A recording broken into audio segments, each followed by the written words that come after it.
Haleluya. Amin. Amin. Shalom, saudara-saudara terkasih dalam Tuhan. Shalom. Kembali lagi bertemu dengan saya, Pastor Robert dan tim. Ya, tidak terasa saudara-saudara, kita sudah memasuki bulan Oktober. Ya, kita yang mungkin awal tahun merasa susah ya, kita melewati bulan September. Atau susah ya, tahun Januari 2021 ini nggak tahu nih Tuhan mau kerjakan apa dalam hidup kita. Kita nggak bisa melihat masa depan kita. COVID nggak turun-turun. Ya apalagi di Filipina naik turun kayak dolar saudara ya. Kayak kripto naik turun saudara. Di Indonesia sudah mulai bagus saudara. Bahkan Jakarta saya dengar sudah zona hijau, mulai mau ada tatap muka di sekolah saudara. Wow, luar biasa. Tapi di Filipina ini saudara, 15.000, 16.000, 20.000 turun lagi, 16.000 naik lagi saudara. Nggak jelas saudara sekalian. Tapi saudara lihat, perkenanan Tuhan selama 10 bulan ini, kita masih ada sebagaimana kita ada, saudara. Walaupun mungkin dalam perjalanan 10 bulan ini banyak tantangan, banyak air mata yang saudara curahkan, banyak pergumulan. Tapi lihat, saudara, kita masih tetap bisa berdiri. Kita masih bisa datang kepada Tuhan. Kita masih punya iman kepada Yesus. Kita masih kuat, saudara sekalian. Ini semua bukan karena hebatnya kita, tapi karena Tuhan yang tolong kita melalui Roh Kudusnya. Haleluya. Saudara, hari ini kita mau bicara mengenai topik yang baru, karena bulan Oktober ini kita banyak bicara mengenai karakter ilahi dan kesaksian. Karena kita semua anak-anak Tuhan harus dipanggil menjadi saksi Yesus, saudara. Inilah yang akan kita bicarakan pada hari ini. Kita bicara adalah diri kita adalah sebagai surat terbuka Kristus. Diri kita sebagai surat terbukanya Kristus, saudara, bagi dunia. Mari kita baca sama-sama, saudara, 2 Korintus 3 ayat 1 sampai dengan 6. Saudara boleh tandakan Alkitab saudara, ya, supaya nanti saudara bisa ulang, ya, ketika saudara di rumah atau mungkin lagi waktu senggang, saudara, ya bisa mengulang kembali firman Tuhan. Saya percaya, saudara, firman Tuhan yang dibaca berulang-ulang tidak akan menjadi bosan, tapi firman ini memberikan kekuatan baru kepada saudara. 2 Korintus 3 ayat 1 sampai dengan 6, saudara. Ya, judulnya pelayan-pelayan perjanjian yang baru, ya. Boleh tandai, saudara.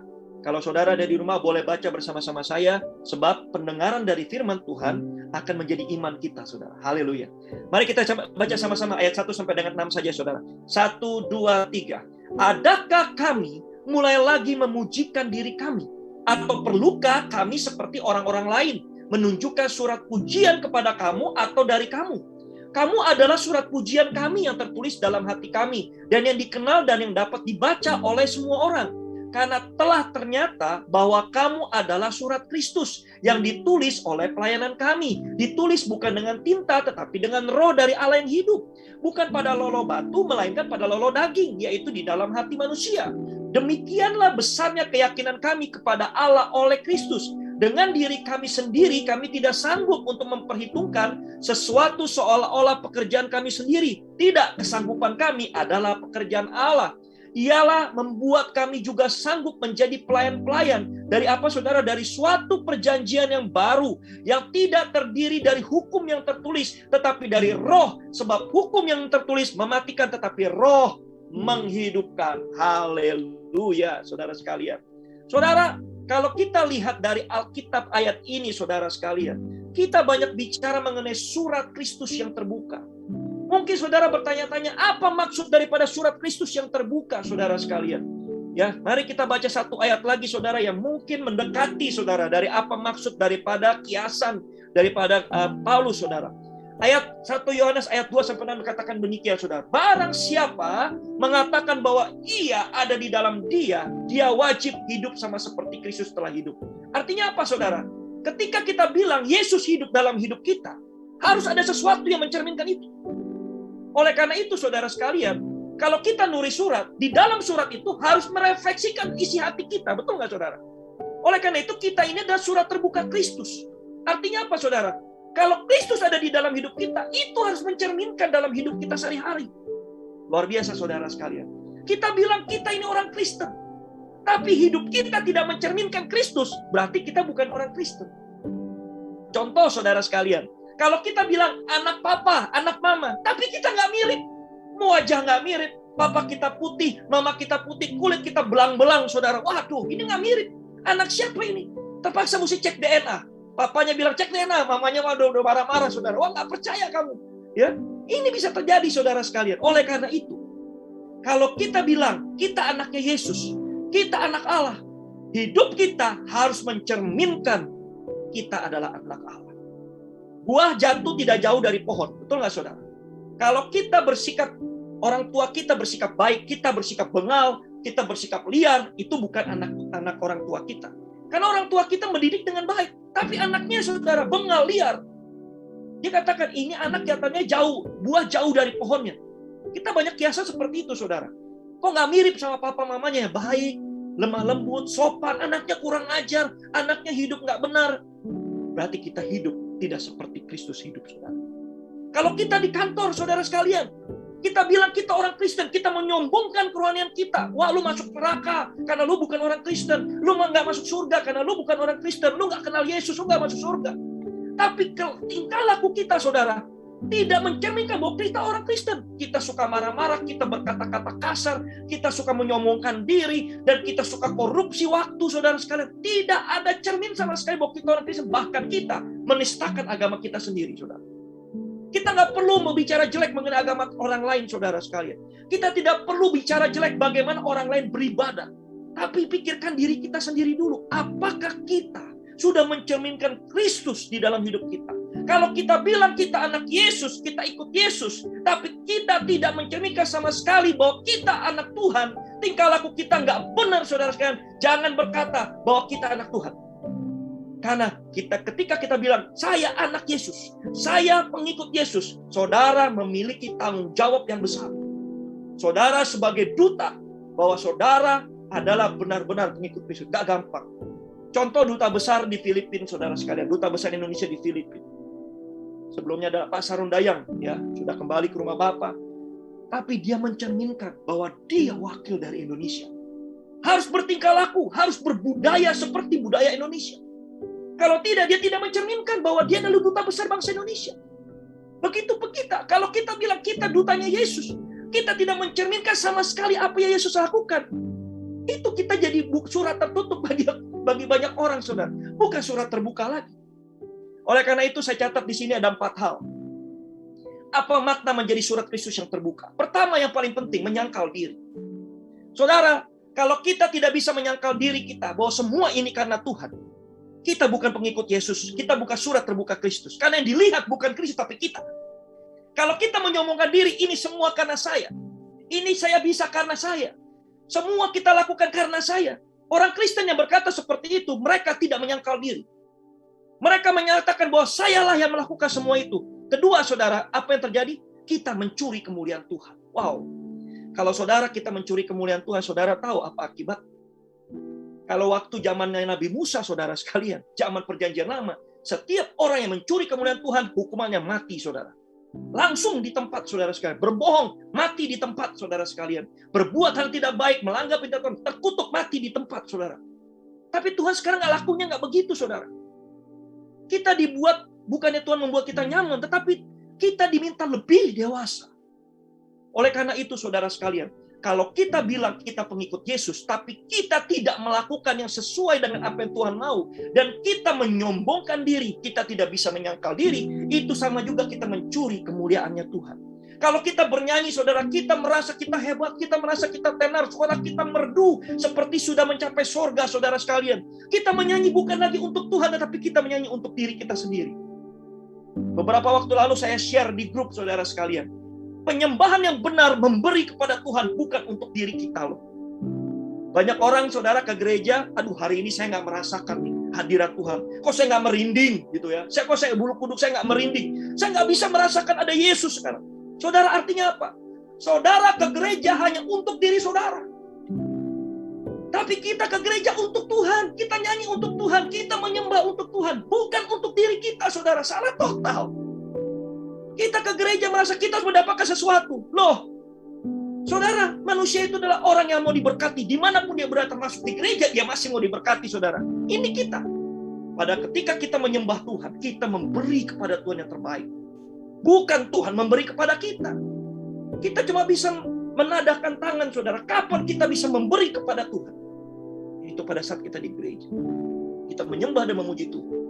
Oleh karena itu konsep paradigma kita juga harus benar. Yang ketiga, saudara, surat terbuka oleh Kristus artinya berdampak bagi lingkungan sekitar kita. Kita bukan lagi menjadi troublemaker. Ketika kita datang, lingkungan bubar. Ketika kita datang, lingkungan harus jadi lebih baik. Ada kedamaian, ada keharmonisan. Orang berubah, orang transformasi. Tapi ketika kita datang, orang yang jadi baik, jadi jahat, jadi bandel, jadi liar, saudara sekalian. Kita jadi troublemaker. Ini berarti kita tidak menjadi surat terbuka Kristus. Kita membawa dampak yang buruk bagi lingkungan kita. Kalau ada saudara, ada pengikut Kristus, saudara harus memberikan dampak yang baik, berbuah yang baik, sehingga semua orang bisa melihat, ini baru anak Yesus. Itu saudara. Yang keempat, menyatakan pekerjaan Allah dalam hidup kita. Wow, luar biasa. Saudara, kalau saudara dipanggil oleh Tuhan, dijadikan sebagai alatnya Tuhan, baik itu saudara sebagai dokter, baik itu saudara sebagai guru, baik itu saudara sebagai seorang profesional, maupun juga saudara seorang bisnismen, saudara sebagai ibu rumah tangga. Ada pekerjaan Allah yang saudara perlu nyatakan. Tuhan pakai semua orang dalam berbagai bentuk peran. Saudara nggak perlu jadi hamba Tuhan, saudara nggak perlu jadi pendeta. Saudara perlu menyatakan pekerjaan Allah dalam peran saudara. Apakah saudara seorang dokter? Lakukanlah dokter yang baik. Dokter yang tidak komersial, dokter yang care terhadap pasiennya. Dokter yang tidak hanya mementingkan diri sendiri. Kalau saudara seorang guru, jangan cuma hitung-hitungan. Wah, ini gaji guru kecil, akhirnya apa? Pindah jabatan. Jadilah guru yang benar-benar setia. Makanya guru adalah pahlawan tanpa tanda jasa, saudara sekalian. Oleh karena itu, jadilah yang terbaik. Sesuai dengan peranmu masing-masing. Kalau seorang bisnismen, jangan bisnismen yang korupsi. Jangan bisnismen yang selalu nyogok proyek, saudara sekalian. Bisnismen yang care juga kepada pelaku-pelaku bisnis yang lain. Mungkin membantu pelaku-pelaku bisnis yang kecil. Bukan mematikan pelaku-pelaku bisnis yang kecil. Greedy, serakah. Kalau seorang pekerja, jangan mencuri waktu ketika saudara bekerja. Ketika saudara bekerja, melakukan lebih daripada apa yang saudara bisa. Beyond that you can do. Makanya saudara sekalian, ketika kita melangkah bersama Yesus, Yesus mau membawa kita melangkah beyond that we can do. Maka Yesus bilang, kata, kalau ada seseorang yang memaksa kamu berjalan 1 mil, berjalanlah dengan dia 2 mil. Oleh karena itu saudara, Tuhan mengatakan apa? Do beyond that you can do. Wow, luar biasa. Oleh karena itu kita akan menjadi surat Kristus yang terbuka. Kita mencerminkan Tuhan, kita mencerminkan kemuliaan Tuhan. Kita membanggakan nama Tuhan. Kita tidak mencoreng nama baiknya Dia, saudara. Inilah makna daripada surat Kristus yang terbuka. Gampang apa susah, saudara? Menurut saudara? Saya nggak bilang ini gampang. Saya katakan berkali-kali ikut Yesus tidak pernah gampang. Terima Yesus mudah. Ya, berkata dengan mulut saya percaya Yesus, dalam hati saya juga menerima Dia sebagai Tuhan dan Juru Selamat. Saudara menerima Yesus sebagai Tuhan, saudara selamat. Tapi yang susah adalah menjalankan itu setiap harinya. Ketika kita berkomitmen, saya mau ikut Yesus, saya mau jadi anak Yesus, saya mau jadi murid Yesus. Kau harus serupa dengan Yesus. Itu yang nggak gampang, saudara. Nah, oleh karena itu, saudara, ada 3 hal yang saya mau bicarakan setelah ini. Dikatakan di sini, becoming like Christ, sama seperti Yesus. How much time do you have? Wow. Ini satu tantangan bagi kita. Kita nggak pernah tahu, saudara sekalian, bagaimana kehidupan kita. Dulu waktu belum ada pandemik, saudara, apa yang terjadi? Kita masih merasa, wow, waktu kita masih panjang. Kita masih sehat. Kita masih bisa melakukan banyak hal. Saya masih dipakai Tuhan dengan luar biasa. Saya masih punya bisnis ini, masih punya bisnis itu. Ketika pandemik datang, saudara, kita bertahan hidup aja susah. Orang yang sehat, orang yang badannya kekar, meninggal karena COVID. Kita nggak pernah tahu kapan kita sakit COVID. Beberapa waktu lalu, saudara, keluarga saya kena COVID, saudara, istri dan anak-anak saya. Nggak pernah menyangka itu akan terjadi dalam keluarga kita. Tapi itu terjadi. That's life. Tuhan adil, saya bilang. Tuhan, penyakit COVID tidak hanya datang kepada orang-orang benar, tetapi juga kepada orang yang tidak benar, tetapi kepada orang-orang benar. Itulah keadilan Tuhan menurut saya. Ketika hujan turun, saudara, apakah Tuhan memisahkan? Yang jahat nggak dapat hujan, yang cuma yang baik yang dapat hujan. Terbukti, saudara, hujan yang terlalu deras bisa terjadi banjir, mengenai orang yang jahat, mengenai juga orang yang baik. Keadilan Tuhan. Matahari, saudara, apakah Tuhan memisahkan? Matahari hanya untuk orang baik, orang jahat tidak. Orang jahat nggak perlu kena matahari. Tapi ketika matahari itu kekeringan, menyebabkan kekeringan, kita bilang, wah Tuhan nggak benar. Orang benar bilang begitu, Tuhan nggak benar. Tapi kita juga nggak bisa bilang begitu, keadilan Tuhan. Ketika kekeringan, kita juga ada orang benar di situ. Ketika kebanjiran, juga ada orang benar di situ. Tuhan adil, saudara. Oleh karena itu, saudara, kita nggak bisa mengukur lagi, saudara, keadilan Tuhan Orang benar harusnya diberkati, orang jahat harusnya dikutuk, saudara sekali. Keadilan Tuhan jauh lebih daripada itu. Tidak bisa kita pikirkan. Tapi yang penting hari ini adalah, saudara, ketika itu semua menghadapi kita, bagaimana sikap kerohanian kita, bagaimana kita bisa terus setia kepada Tuhan. Becoming like Christ menjadi lebih sulit dalam masa-masa pandemik ini. Kita bisa menghalalkan segala cara agar kita sukses, agar perut kita, kantong tengah ini bisa terus terisi, saudara. Oleh karena itu, saudara sekalian, kita perlu beberapa hal yang perlu kita cermati pada malam hari ini. Bagaimana kita hidup seperti Yesus hidup, saudara. Yang pertama, Yesus hidup hanya fokus kepada kehendak Bapa. Yohanes 17 ayat 4 mengatakan demikian. Aku telah mempermuliakan engkau, yaitu Bapa, di bumi dengan jalan menyelesaikan pekerjaan yang engkau, yaitu Bapa, berikan kepadaku untuk melakukannya. Yesus adalah Tuhan, tapi ketika dia jadi manusia, saudara, dia tunduk kepada otoritas Bapa. Karena dia pada saat itu adalah manusia. Dia tunduk kepada otoritas Bapa. Artinya apa, saudara sekalian? Dia fokus. Selama dia ada di dunia ini, dia nggak main-main, saudara. Dia nggak berubah visi dan misinya, saudara. Boleh dikatakan adalah apa? Visi dan misi Yesus jelas. Fokus Yesus menyelesaikan pekerjaan yang diberikan Bapa di bumi. Kalau kita mau jadi serupa seperti Yesus, kita harus punya visi dan misi yang fokus. Kalau kita hidup, saudara, tanpa tujuan, tanpa misi dan visi yang jelas, fundamental kita nggak kuat, saudara. Kita bingung. Kita hidup mau ngapain? Mungkin saudara sudah punya segala-galanya. Saudara bingung, saya mau ngapain lagi? Bisnis sudah bagus, keluarga harmonis, segala sesuatu baik. Saya mau ngapain lagi? Bingung, saudara sekalian. Atau kebalikannya, kita hidupnya susah terus dari dulu sampai sekarang. Kita juga bingung, ini hidup saya mau kemana? Bingung, saudara. Nggak cuma orang yang kaya, tapi orang yang miskin juga bingung. Ini hidup saya mau kemana? Karena apa? Fundamental visi kita nggak jelas. Tapi ketika visi kita jelas, seperti Yesus, visinya jelas, fokusnya adalah melakukan kehendak Bapa. Apa kehendak Bapa? Menyelamatkan setiap anak manusia dari dosa. Oleh karena itu, saudara, ketika Yesus sudah komit, saya mau menyelesaikan pekerjaan Bapa. Sampai dia mati di atas kayu salib, terkutuk, saudara sekalian, dia masih menyelesaikan. Maka dikatakan dalam Alkitab, saudara, terjadilah kehendakmu, bukan kehendakku yang jadi. Inilah Yesus, saudara sekalian. Oleh karena itu, saudara, kita semua ini telah ditetapkan ada pekerjaan untuk menyelesaikan mandat Tuhan. Saudara suka atau tidak suka, saudara terpanggil untuk menyelesaikan pekerjaan Tuhan. Karena apa? Karena kita adalah pengikut Yesus. Kalau saudara bilang, saya pengikut Yesus, yes, good. Tapi ingat baik-baik, tidak selesai sampai di situ. Saudara jangan cuma mau menerima reward. Saudara, di dalam hidup ini tidak ada reward yang gratis. Betul nggak, saudara? Saudara mau dapat gaji, kerja dulu dong sebulan, baru dapat gaji akhir bulan. Saudara mau dapat penghargaan, lakukan dulu pekerjaan yang terbaik, baru bisa naik gaji.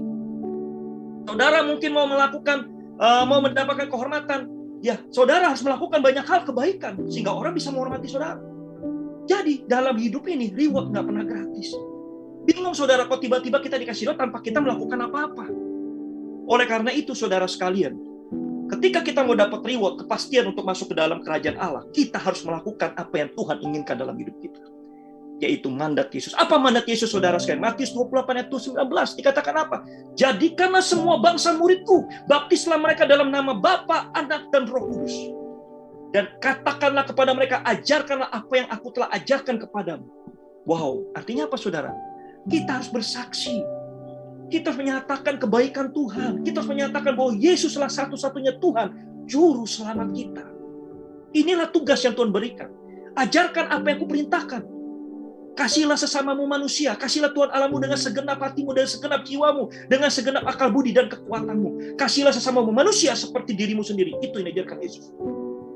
Kalau kita nggak melakukan itu, ya berarti kita bukan murid Yesus. Berarti kita tidak merespon Kristus. Saudara, kalau pacar saudara bilang, I love you. Tapi pacar saudara diem aja, nggak ada responnya, saudara. Saudara bilang 10 kali, 11 kali saudara tinggal. Betul nggak, saudara? Capek, saudara. I love you 11 kali. Ya nggak dijawab, saudara. Tinggal, saudara. Tidak ada reaksi dari pacar, dari apa mungkin yang gebetan saudara. Saudara tinggal. Betul nggak, saudara? Waduh, ngapain wasting time untuk dia? Cari lagi. Memang wanita itu selebar daun kelor. Memang pria itu selebar daun dunia ini selebar daun kelor. Masih banyak di luar sana. Saya cari yang lain. Begitu pula Yesus, saudara. Yesus memberikan waktu kepada kita. Tapi waktunya pun ada batasnya.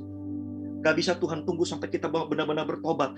Menerima dia semua dunia ini, saudara. Makanya Tuhan bilang apa? saya memilih orang-orang yang mau merespon panggilan saya. Wow, saudara, saya percaya saudara-saudara semua yang ada di sini, saudara merespon panggilan Kristus, amin. Saudara datang ke tempat ini, ikut beribadah, berarti saudara sudah merespon panggilan Kristus. Itu yang lebih membuat saudara bahagia. Daripada saudara punya banyak harta, daripada saudara punya suami yang baik, istri yang cantik, suami yang ganteng, anak-anak yang hebat, segala macam. Jauh lebih berharga ketika kita bisa menerima Yesus, merespon kasih Kristus. Karena apa? Rewardnya kekekalan di sorga. Haleluya. Yang ketiga, saudara, jangan sibuk untuk urusan kepentingan dunia. Kadang-kala saudara, kita hidup hanya sibuk untuk diri kita. Kita mau begini, kita mau begitu, saudara sekalian. Kita lupa apa panggilan Tuhan. Kita lupa apa yang harus kita kerjakan. Karena apa? Kita mau memikirkan cuma diri kita. Yesus tidak pernah memikirkan dirinya sendiri, saudara sekalian. Dia sudah ditantang oleh iblis. Pertama, saudara, kau bisa merubah batu menjadi roti. Tantangan kekuasaan. Tantangan mujizat. Kau berkuasa. Kau anak Allah. Buktikan itu. Dia tidak perlu status. Karena kau harus ingat bahwa manusia makan tidak hanya dari roti, tapi dari setiap firman yang keluar mulut Allah. Wow, luar biasa. Iblis menantang dia. Kau punya kuasa, nyatakan dirimu anak Allah, nggak perlu ada status. Dia bilang. Yang kedua, saudara sekalian, kalau kau mau menjatuhkan dirimu, maka malaikat-malaikat Tuhan akan menjemputmu. Dia bilang, jangan kau mencobai Tuhan Allahmu. Dia kedua kali, saudara, dia katakan, segala kuasa, aku punya power untuk bisa memanggil malaikat menolong aku. Tapi itu tidak kugunakan. Aku bukan menunjukkan harga diriku bahwa aku adalah anak Allah, aku adalah Tuhan. Tapi aku di sini menyelesaikan mandat Tuhan, yaitu menyelamatkan semua orang. Bukan membuat diriku tertenar, bukan membuat diriku menjadi banyak pengikut, bukan. Bukan mau menunjukkan bahwa aku ini lebih hebat dari iblis, enggak. Tapi di sini aku mengatakan, aku menyelesaikan pekerjaan Bapa. Yang terakhir, saudara, jika kau menyembah aku, maka aku berikan seluruh isi dunia, harta, kekayaan, kekuasaan. Tapi Yesus tidak mau semuanya itu.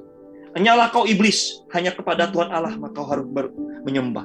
Saudara, ketika kita dihadapkan 3 tantangan ini, baik itu kekuasaan, ya, kemudian harga diri, kemudian juga mungkin kekayaan, kita nggak mungkin bisa bertahan kadang-kala. Karena fokus kita nggak kuat. Visi dan misi kita nggak kuat, saudara sekalian. Ketika itu datang, kita goncang, kita goyang, kita jatuh. Dan apa yang terjadi, saudara, kita murtad dari Tuhan.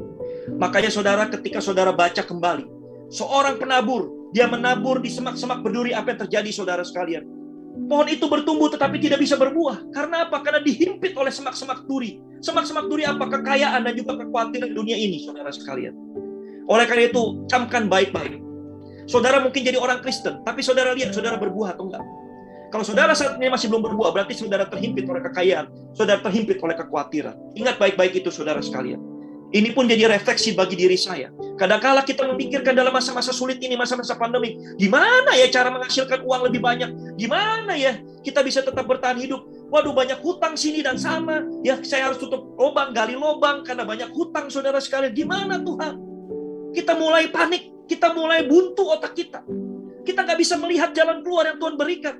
Kita sudah nggak tenang lagi hidup kita. Banyak kekhawatiran. Kita merasa bahwa hartalah yang bisa memberikan jalan keluar, sehingga kita mencari segala sesuatu yang berhubungan dengan uang. Ternyata, saudara, kita menyiksa diri kita dengan berbagai macam duka. Kemarin kita banyak diskusi, saudara, pada waktu kul. Kita bicara bahwa berkat Tuhan bisa menjadi mamon, bisa menjadi sesuatu yang memberhalakan kita, saudara sekalian. Saudara, ketika saudara diberkati, itulah yang paling bahaya, saudara. Apakah saudara memberhalakan berkat Tuhan? Ketika saudara memberhalakan berkat Tuhan, saudara jadikan berkat Tuhan ini mamon. Sehingga apa, saudara? Sehingga saudara lupa akan berkat Tuhan. Ingat baik-baik, saudara. Berkat yang Tuhan berikan dalam hidup saudara bisa menjadi berhala bagi saudara.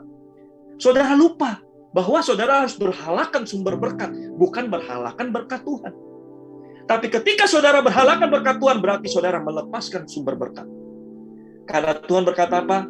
Kau tidak bisa mengabdi kepada 2 Tuhan. Kau harus memilih Tuhan atau memilih mamon. Kalau kau memilih berkat, kau lupakan Tuhan. Tapi kalau memiliki Tuhan, lupakan berkat. Karena apa? Ketika kau ikut Tuhan dengan setia, berkat otomatis mengikut hidup. Haleluya. Yang kedua, saudara sekalian, apa yang Tuhan Yesus kerjakan dalam hidup ini? Dia menjadi teladan. Pikul lakuk yang kupasang dan belajarlah kehendakku, karena aku lemah lembut dan rendah hati, dan jiwamu akan mendapatkan ketenangan. Kalau kita harus mau hidup seperti Kristus, kita harus jadi teladan. Yesus menjadi contoh dan parameter mengenal apa yang Bapa inginkan, saudara. Saudara, di dalam kitab Taurat Perjanjian Lama ada 613 perintah, mitzvah. Musa mengatakan apa? Barang siapa yang tidak bisa melakukan perintah-perintah ini, maka mereka terkutuk. Bayangkan, saudara, tadi di Alkitab juga dikatakan, tulisan membuat kita terkutuk, tetapi roh menghidupkan kita. Inilah yang terjadi, saudara. Kitab Taurat 613 perintah, tidak ada satupun yang sanggup melakukan semua perintah itu dengan sempurna. Cuma satu yang bisa melakukan itu, siapa? Yesus. Pada waktu dia lahir sampai dia umur 33 tahun dan disalib, saudara sekalian, 613 perintah Yesus lakukan tanpa cacat celah. Sehingga dikatakan apa? Dia menjadi anak domba yang tidak bercacat dan tidak bercela, sehingga dia mampu menebus setiap dosa manusia. Haleluya, saudara sekalian. Oleh karena itu, Yesus menjadi contoh, menjadi parameter perbuatan baik kita, perbuatan benar kita, saudara. Kalau kita seperti Yesus, berarti kita menyimpang dari kebenaran. Karena Yesus saja yang menyelesaikan semua hukum Taurat. Oleh karena itu, dia datang kedua kali, saudara, untuk memberikan perjanjian baru. Karena perjanjian lama kita tidak mungkin berhasil. Kita pasti terkutuk. Karena kita nggak mungkin bisa melakukan 613 perintah. Orang 2 perintah aja susah, saudara. Kasihlah Tuhan Allahmu dengan segenap hatimu aja nggak bisa. Kasihlah sesamamu manusia juga nggak bisa, saudara, kadang-kadang. Kita pun meleset, saudara. Cuma 2 perintah aja kita meleset. Apalagi 613 perintah. Itu udah mustahil, saudara sekalian. Oleh karena itu, Yesus datang memberikan perjanjian yang baru. Ya, bahwa kita kalau menerima dia, maka kita selamat. Tapi kuncinya adalah kita harus menjadi teladan seperti Yesus. Saudara, Yesus itu memuridkan dan membangun. Dan bukan mencari pengikut dan ketenaran. Apa yang terjadi ketika Yesus datang ke dalam satu grup? Hidupnya dirubah oleh Yesus. Saudara, tadi saya katakan, kalau kita masuk ke dalam komunitas, komunitasnya jadi bubar. Itu ngaco, saudara. Ngaco. Bukannya jadi tambah kuat, tambah unity, tambah bubar. Kita ngomongin sana, ngomongin sini. Di belakang kita tusuk orang, kita fitnah orang. Saudara, kita ngomongin hal-hal yang jelek-jelek. Kita suka marah-marah, kita temperamental, kita sensitif. Lingkungan jadi nggak nyaman. Ada kita, saudara. Tapi lingkungan itu mau nggak mau harus menerima kita. Mungkin kita di kantor. Dia harus bekerja sama dengan kita. Mungkin kita di keluarga. Kita menjadi biang kerok, saudara sekalian. Atau mungkin juga kita di komunitas, saudara sekalian. Di mana di lingkungan tangga kita. Kita selalu menjadi orang yang selalu disebalkan oleh banyak orang. Ingat baik-baik, saudara sekalian. Ketika saudara masuk dalam satu komunitas, baik itu pelayanan, baik itu gereja, baik itu sekolah, baik itu kantor, saudara harus bisa mentransformasi hidup orang menjadi lebih baik. Kalau saudara tidak bisa melakukan itu, berarti kita belum bisa jadi teladan. Tadi pagi saya katakan demikian, saudara sekalian. Setiap daripada kita, ingat baik-baik, setiap daripada kita itu menjadi idola bagi orang lain. Oh Pak, saya ini bukan siapa-siapa Pak. Saya ini nggak pinter, saya ini bukan siapa-siapa Pak. Mungkin kalian di kantor tidak punya posisi, tidak punya jabatan, bukan siapa-siapa, tapi di rumah kau menjadi seorang hero, menjadi pahlawan bagi anak-anakmu, bagi istrimu. Begitu pula seorang istri, saudara sekalian. Mungkin di kantor bukan siapa-siapa, tapi di rumah ketika suami melihat istri, hatinya tenang. Anak-anak melihat ibunya, hatinya tenang. Di kantor bukan siapa-siapa, tapi di rumah kau adalah segala-galanya bagi keluargamu. You have to transform other people to be better, saudara sekalian. Kalau kita masuk ke dalam satu lingkungan, satu komunitas, satu keluarga, kita nggak bisa jadi lebih baik, saudara, membuat banyak masalah. Dari something wrong. Kita nggak bisa jadi teladan. Oleh karena itu, saudara, kita harus ikut jadi apa yang Tuhan lakukan. Kita harus jadi teladan. Kita harus bisa mentransform other people to become better person, saudara sekalian. Yang ketiga, suka atau tidak suka, hidup kita adalah cermin. Cermin cuma ada 2, saudara. Mencerminkan Kristus atau iblis. Cuma ada 2. Wah, kok kasar sekali, Pak. Memangnya tadi itu, iblis atau dunia. Cermin kita ini cuma 2, saudara sekalian. Orang melihat kita ini seperti cermin. Di dalam cermin itu ada Kristus atau ada iblis. Cuma itu doang. Kalau misalnya dunia itu iblis, saudara sekalian.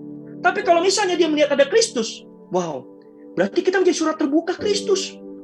Oh, kita yang kita lakukan baik, tutur kata kita baik, tutur kata kita sopan, kita nggak cemburuan, kita nggak suka iri hati, kita nggak suka marah-marah, kita nggak temperamental.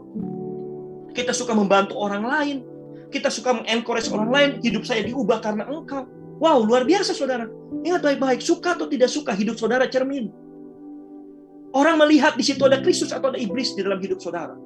Kalau saudara sukanya cuma ngomongin orang, saudara sukanya cuma membenci orang lain, suka kata-katanya kasar, saudara sekalian, tidak mencerminkan Kristus. Saudara malas, orang melihat saudara, aduh, gua kalau kerja kelompok sama lu malas dah. Kalau kerja satu grup malas dah. Lu sukanya cuma menang sendiri, egois. Gak bisa kerja tim, maunya menang sendiri, saudara. Saya katakan ketika kita mau berbuah, kita gak bisa hidup sendiri, saudara. Mungkin saudara menjadi orang yang sangat disayang di keluarga, dimanja oleh orang tua saudara. Tetapi ketika saudara masuk keluar, saudara nggak bisa lagi egois. Saudara nggak semua orang bisa melayani saudara lagi. Saudara harus bisa melayani orang loh. Di rumah saudara, 20 pembantu melayani saudara. Dari pakai sepatu, dari masak saudara, baju juga dipakai baju saudara, sisir disisirin. Ketika masuk komunitas saudara sekarang nggak bisa begitu. Siapa yang bisa saudara atur untuk melakukan itu untuk semua untuk saudara? Nggak ada saudara. Ingat baik-baik. Yesus berkata apa? Aku datang ke dunia bukan untuk dilayani, tetapi untuk melayani. Wow, luar biasa. Teladan Yesus. Kalau saudara datang satu komunitas, saudara ingin dilayani. Saudara belum menjadi orang Kristen. Orang Kristen harus bisa melayani. Wow, itu saudara. Gak gampang kan? Siapa yang bilang gampang? Gak ada yang gampang. Kita mungkin orang yang terhormat. Ya kita gak pernah hidup susah. Ketika kita masuk komunitas, ya kita harus belajar melayani. Wow, saudara gak gampang. Tapi ketika saudara mau berusaha kuat, saudara pasti bisa. Kenapa? Karena Yesus bisa. Apa yang Yesus bisa lakukan, kita pasti bisa lakukan. Yesus berkata apa? Jadilah sempurna seperti Bapakku di surga sempurna. Artinya Tuhan memberikan kekuatan kepada kita untuk melakukan itu. Berarti kita bisa dengan apa? Dengan bantuan Yesus. Dengan kekuatan Yesus, dengan penghiburan Yesus, dengan pengertian daripada Yesus dan hikmat dari Yesus. Kita pasti bisa. Ingat baik-baik saudara, suka atau tidak suka, saudara ada idola. Teman saudara mungkin mengidolakan saudara diam-diam. Ketika saudara melakukan hal yang ngaco, teman saudara juga ngaco. Di rumah saudara idola bagi keluarga saudara. Ketika saudara ngaco, keluarga saudara ikut ngaco. Di kantor saudara, atau mungkin di pelayanan saudara adalah idola. Tapi saya bukan siapa, hati-hati dalam hidup saudara.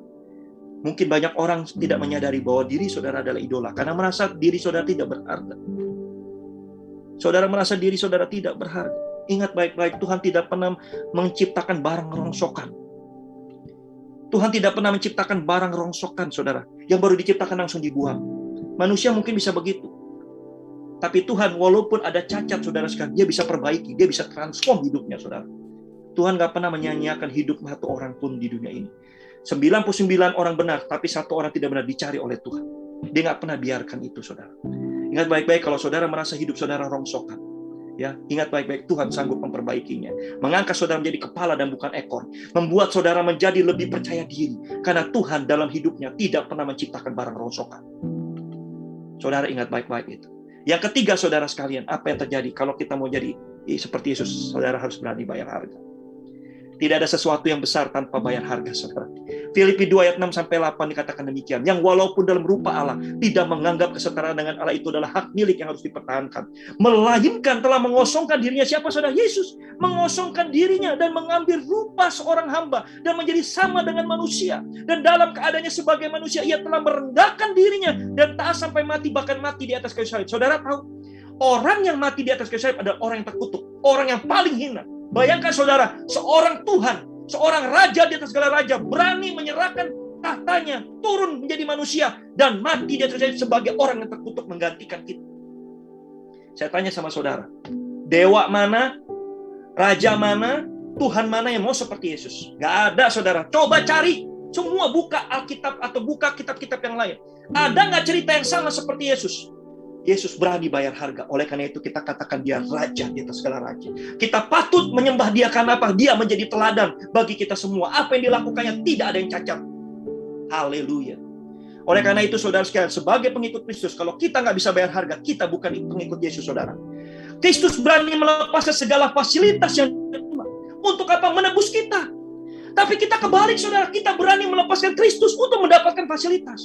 Kebalik nih. Yesus melepaskan segala fasilitas untuk menebus kita, tapi kita melepaskan Kristus untuk mendapatkan fasilitas dalam hidup kita. Kekayaan, kehormatan, jabatan, segala macam, saudara. Kita lepaskan Tuhan untuk dapatkan semua itu yang tidak kekal. Inilah kita nggak berani bayar harga. Yesus rela berkorban habis-habisan. Apakah kita berani berkorban habis-habisan untuk orang lain, untuk Tuhan, saudara? Apalagi untuk orang yang tidak berkenan di hadapan kita, untuk orang yang memusuhi kita, untuk orang yang membenci kita. Berani nggak kita berkorban untuk mereka? Nggak mungkin, saudara sekalian, saat ini. Kalau kita kita tidak berusaha untuk mencerminkan Kristus dalam hidup kita, kita marah kepada orang tua kita, mungkin orang tua kita berbuat jahat kepada kita, mungkin waktu masih kecil kita suka diintimidasi, kita suka dipukul, kita benci pada orang tua kita. Itu orang tua sendiri masih kita bisa benci. Anak kita, saudara sekalian, kadang-kadang kita benci karena mereka nggak mau nurut. Kita kesel sama Tuhan. Tuhan, kenapa punya anak satu susah diatur?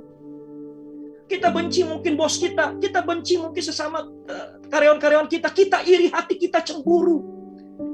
Saudara, kalau kita masih merasakan seperti itu, berarti kita belum bisa berkorban habis-habisan seperti apa yang Tuhan kerjakan dalam hidup kita. Pak, tapi nggak gampang. Memang nggak gampang, saudara. Oleh karena itu, saudara harus mulai dari sekarang, karena waktunya sudah sangat terbatas. Tuhan ingin apa? Mulai. Do the first step. Lakukan langkah pertama. Ketika saudara berlangkah yang pertama, saudara akan mulai terbiasa. Saudara akan berusaha untuk sekuat tenaga, saudara. Sehingga saudara punya visi sekarang dan misi yang jelas. Bahwa aku harus menyelesaikan apa yang Tuhan mandatkan kepada aku untuk selesaikan. Aku harus bisa mencerminkan Kristus, bisa memuliakan nama Tuhan, bisa berbuah dan berdampak bagi sesama, sehingga hidupku bermakna. Wow, yang ketiga, saudara, ikut Tuhan perlu ikut hitung-hitung anggaran. Wow, apa ini maksudnya? Anggaran ada dana, masa, dan tenaga. Tapi kalau saudara tidak kikir, saudara pelit, sulit untuk ikut Tuhan. Yesus berkata apa? Kalau kau mau bangun rumah, ingat baik-baik, kau harus menghitung anggaran. Jangan sampai ketika rumah dibangun, anggarannya tidak ada, terpaksa harus dirubuhkan lagi, saudara. Ketika kau ikut Tuhan, kalau cuma setengah-setengah, mendingan gak usah ikut. Kenapa? Kau pasti menyerah tengah jalan. Kenapa? Ada kekayaan dan kekhawatiran yang menghimpit engkau, sehingga kau tidak bisa berbuah. Ketika kesukaran datang, kau lari dan kau murtad. Saudara, Tuhan Yesus berkata apa, saudara sekalian? Hidup mengikut aku, bukan hidup yang mudah. Dia nggak pernah mengatakan bahwa ketika kau ikut Yesus, maka langit selalu biru, jalan selalu rata, kau tidak akan dibenci orang, kau tidak akan mendapatkan kesulitan, kau hidup enak, kau hidup kaya, kau hidup diberkati, kau tidak lagi punya kekurangan apa, kau have financial freedom, ya, semua orang mencintaimu, dan tidak ada masalah. Nggak pernah ngomong kayak begitu, satu pun dia nggak pernah ngomong kayak begitu, saudara. Di Alkitab tertulis apa, saudara sekalian? Barang siapa yang meninggalkan orang tuanya, meninggalkan ladangnya, meninggalkan anak istrinya, meninggalkan saudara-saudaranya, dan ikut aku mengerjakan pekerjaan Allah, maka kau akan mendapatkan lipat kali ganda dan termasuk kehidupan kekal. Ini jawaban Tuhan, saudara. Dan Tuhan bilang apa? Barang siapa yang dibenci dan bertahan sampai kesudahannya, barang siapa yang menderita dan bertahan sampai kesudahannya, dia akan selamat. Wow, ini nyata-nyatanya Tuhan, saudara. 12 murid Yesus, saudara, mengalami hal-hal yang tragis. Murid Yesus berjalan bersama Yesus 3,5 tahun, saudara. Tragis hidupnya. Kita mungkin berpikir, itu orang Kristen bersama-sama Yesus, dia tragis. Karena apa? Di dunia ini, Tuhan tidak menjamin apa-apa, tetapi dia jaminannya di kekal di surga. Apa maksudnya, saudara? Tuhan bilang apa? Aku kembali ke rumah Bapa untuk menyelesaikan rumah, menyelesaikan tempat untuk kamu tinggal. Ketika rumah itu sudah selesai, aku akan ajak kamu untuk tinggal bersama-sama aku. Sehingga apa? Sehingga kamu ada di mana aku ada. Dan dia juga berkata kepada murid-muridnya, ketika mempelai itu ada bersama-sama dengan kau, kau tidak perlu puasa. Kau tidak akan mendapat celaka. Benar nggak, saudara? Ketika 3,5 tahun, murid-murid nggak pernah dapat celaka, nggak ada orang yang jahatin dia. Ketika mempelai ini pergi, bersiap-siaplah, kau harus puasa. Banyak orang membenci, banyak orang menganiaya, banyak orang menyiksa. Kau pun bahkan banyak mengalami kesusahan. Artinya apa, saudara? Ketika kita kembali sama Yesus, ketika Yesus bersama-sama dengan kita, tidak lagi ada kesusahan, tidak lagi ada kepahitan, tidak lagi ada kesukaran, tidak lagi ada sakit penyakit, tetapi ada sukacita, ada kegembiraan. Saat ini, saudara, kita belum bersama-sama Yesus secara fisik. Oleh karena itu, kita harus bayar harga untuk ikut Tuhan. Dan Tuhan bilang apa? Sampai akhirnya aku hanya melihat satu. Apakah ada iman yang kutemukan di dalam dirimu? Saudara, beranikah kita bayar harga hari-hari ini? Ikut Tuhan dengan setia. Gak gampang kan, saudara? Banyak orang mengatakan, wah, ikut Kristus gampang ya. Kalau ikut agama lain itu susah. Ikut Yesus gampang, karena mereka nggak ngerti. Kalau kita lihat begini, gampangnya di mana, saudara? Kalau hidup gampangan, saudara, rewardnya juga gampangan. Mau reward apa, saudara? Gampangan. Makanya, saudara, kalau saudara dapat uang dengan cepat, habisnya juga cepat. Contoh judi, saudara. Saudara ini menang lotre, saudara 1 miliar, hilangnya bisa 2 miliar. Itu judi. Benar nggak saudara? Dapatnya gampang, keluarnya lebih banyak. Itu judi saudara. Tapi kalau saudara nabung 100 peso, 200 peso, 300 peso, memang lama. Bahkan 10 tahun belum tentu dapat 2 miliar. Tapi saudara nggak mungkin kehilangan 2 miliar, karena nabungnya kecil 1 peso, 200 peso. Tapi lama-lama jadi bukit. Nah Tuhan bilang juga begitu. Ikut aku adalah proses. Bukan instan. Bukan. Tuhan nggak senang hasil saudara sekalian. Tuhan senang proses. Semua orang diproses, ditransformasi. Ingat baik-baik, transformasi saudara, perubahan tidak butuh waktu yang tidak cepat saudara. Waktu yang lama. Saya ikut Tuhan 22 tahun, sampai sekarang pun masih mengenal Tuhan. Belum bisa 100% mengenal Tuhan 100% saudara. Saya menikah 22 tahun juga dengan istri saya. Belum bisa mengenal dia 100%, apalagi mengenal Tuhan. Bayangin saudara, saya tinggal dengan istri saya, tiap hari saya kenal dia, tidur bareng dengan dia, saudara sekalian. Tapi saya nggak bisa mengenal dia, apalagi mengenal Tuhan. Yang kita nggak bisa lihat, yang kita belajar cuma dari Alkitab. Yang kita cuma berdoa, saudara sekalian. Tapi bisa nggak mengenal Tuhan? Bisa. Dari hari ke hari spiritual bertumbuh. Kalau saudara mau, berani bayar harga. Dana, masa, dan tenaga. Nggak cukup hanya dana, saudara. Mungkin saudara, Pak, tapi saya udah kasih perpuluhan. Saya bisa memberikan 50% penghasilan saya. Tapi ingat baik-baik, saudara. Yang paling susah bukan dana, tetapi masa dan juga tenaga. Waktu, saudara. Waktu itu paling susah untuk kita berikan. Paling susah, saudara. Waktu itu cuma 24 jam dan nggak bisa diputar balik. Uang hilang bisa dicari lagi. Tenaga, kita istirahat bisa pulih lagi. Waktu hilang, nggak bisa balik lagi. Oleh karena itu saudara, kita paling susah memberikan waktu kita untuk Tuhan. Kita senangnya apa? Untuk hobi kita, untuk kesenangan kita, untuk hura-hura, untuk kebahagiaan kita. Segala sesuatu yang berhubungan dengan dunia. Oleh karena itu saudara, hari ini Tuhan berkata, harus berani bayar harga. Haleluya. Saya mau rangkum saudara, diskusi hari ini. Ingat baik-baik, hidup kita ini bukan cerita kita lagi. Tuhan yang harus digenapi. Kalau saudara masih berpikir, hidup saya adalah hidup saya, bukan hidup yang Tuhan berikan, saudara, hari ini masih jauh dari Tuhan. Saudara harus kembali berpikir, ketika kita terima Yesus, cerita kita sudah berubah, skenario kita sudah totally change. Kita nggak bisa lagi ikut skenario kita, saudara. Kita harus ikut skenario Tuhan. Tuhan mau aku apa? Lakukan seperti apa maumu. Bukan apa yang aku mau. Seperti Yesus katakan kepada Bapa, Bapa kalau ini boleh berlalu daripadaku, berlalulah, tetapi bukan kehendakku yang terjadi, tetapi kehendakmu yang terjadi. Bisakah kita melakukan itu? Ketika kita ikut Tuhan, kita bilang, Tuhan ini skenario hidupku. Gantilah dengan skenario hidup yang kau berikan dalam hidupku. Saudara, ini gak gampang. Tapi kita harus belajar dari sekarang. Hidup seperti Kristus, saudara sekalian. Gak ada cara lain. Kita ini adalah surat terbuka Kristus. Kita harus bisa mencerminkan Kristus. Kalau hidup kita, saudara, belum bisa mencerminkan Kristus, berarti kita belum merespon kasih Kristus dengan benar. Oleh karena itu orang Kristen, janganlah membenci orang lain. Orang boleh menghina kita, orang boleh jahat sama kita, saudara. Tuhan bilang apa? Memang itu yang terjadi. Ketika aku tidak bersama dengan engkau, maka mempelai itu diambil daripadamu. Kau harus menderita. Kita ini hidup menderita di dunia. Kita mungkin banyak masalah, kita banyak pergumulan. Satu selesai, datang lagi masalah yang lain. Itu yang terjadi di dunia. Pak, berarti kita nggak boleh bahagia di dunia. Lebih baik saudara tidak bahagia di dunia daripada kehilangan di surga. Ini lebih baik begitu daripada saudara terlalu enjoy hidup di dunia. Wah, nyaman banget di dunia ini ya. Sehingga saudara tidak mau kembali ke surga. Lebih bahaya, saudara. Saudara menganggap bahwa dunia inilah surga. Wow, itu lebih bahaya. Penyesatan yang lebih bahaya, saudara. Lebih baik kita kehilangan segala-galanya, tapi kita mendapatkan surga. Itu yang gak gampang. Pemikiran ini gak gampang, gak banyak orang yang bisa terima, saudara. Masa di dunia gak boleh bahagia? Saudara, lebih baik kita kehilangan kebahagiaan di dunia, tapi kita bahagia di surga. Daripada kita bahagia di dunia, tapi kita kehilangan surga. Karena apa? Banyak orang bahagia di dunia, dia tidak mau kembali ke surga. Bahkan dia takut mati, saudara. Aduh, gua gimana nih kalau mati? Hartanya masih banyak, belum bisa menikmati. Baru sukses umur 50. Masa 51 harus kena cancer? Aduh, gak bahagia, Tuhan. Gimana sih caranya, Tuhan? Aku baru bahagia umur 50, baru kaya. Masa 51 harus kena cancer? Saudara, tapi ketika kita sudah merelakan semuanya untuk Tuhan, hidup ini bukan lagi skenario kita, tapi skenario yang Tuhan. Ini totally change paradigma kita. Kita nggak lagi mengumpat-ngumpat, kita tidak lagi komplain. Kenapa? Paulus katakan, hidup bersama Kristus jauh lebih baik daripada hidup di dunia. Tapi kalau Tuhan menginginkan aku hidup di dunia, aku hidup untuk kemuliaan nama Tuhan. Itu Paulus, saudara. Oleh karena itu kita belajar dari orang-orang yang kudus, saudara. Kita nggak bisa belajar dari sesama kita, karena kita nggak tahu sesama kita bagaimana cara hidup dia dengan Tuhan.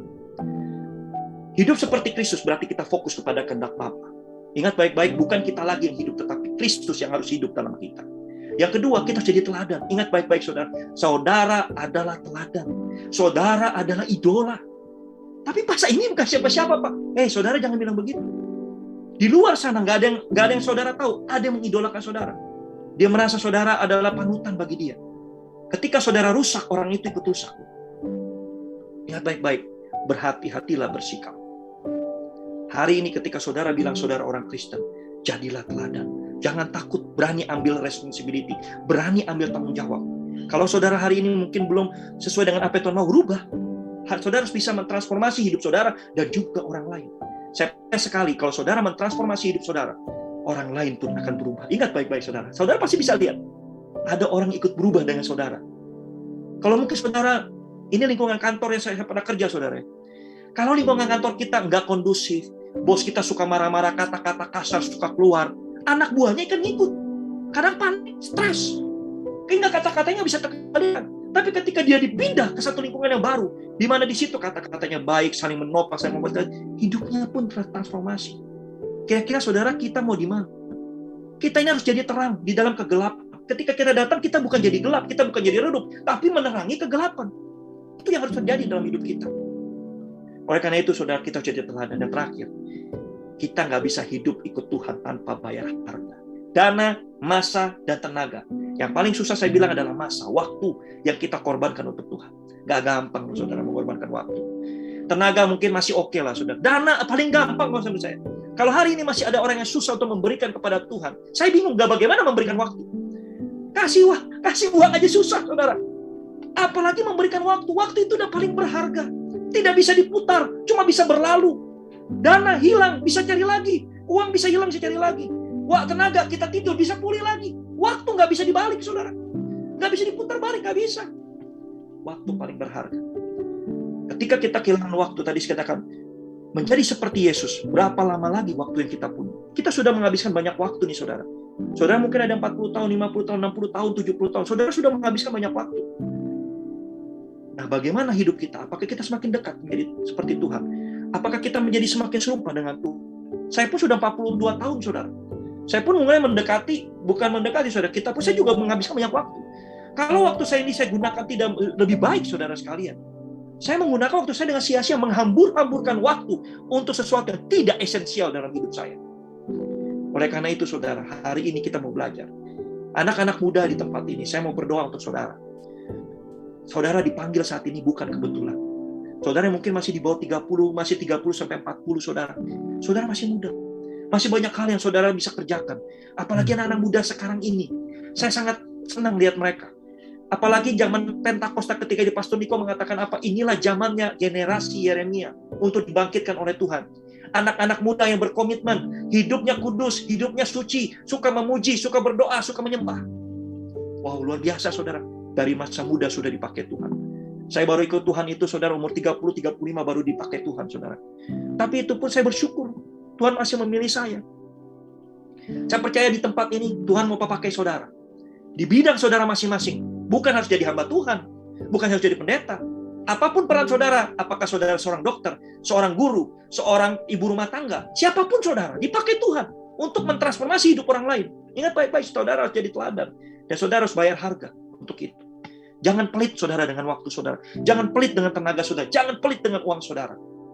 Kalau kita pelit, saudara sekalian, Tuhan pun pelit untuk kita. Kita nggak mau Tuhan pelit bagi kita, saudara. Haleluya. Hari ini saya mau berdoa sebelum perjamuan kudus, saudara sekalian. Bagi saudara yang hari ini mau ditransform hidupnya oleh Tuhan, mari kita sama-sama mengangkat tangan kita. Saya mau berdoa spesifik untuk saudara. Oh,